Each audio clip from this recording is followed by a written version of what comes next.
Assalamualaikum warahmatullahi wabarakatuh.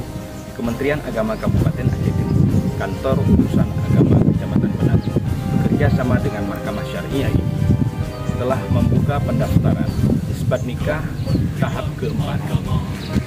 Adapun persyaratannya, satu keluarga, KTP suami, KTP istri, KTP saksi, KTP wali nikah, pas foto 3x4 2 lembar, pas foto 4x6 2 lembar, pas foto 2x3 4 lembar.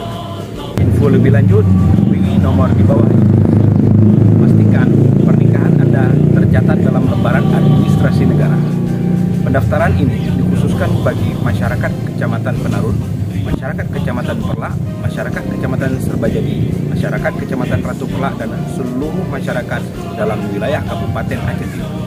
Assalamualaikum warahmatullahi wabarakatuh.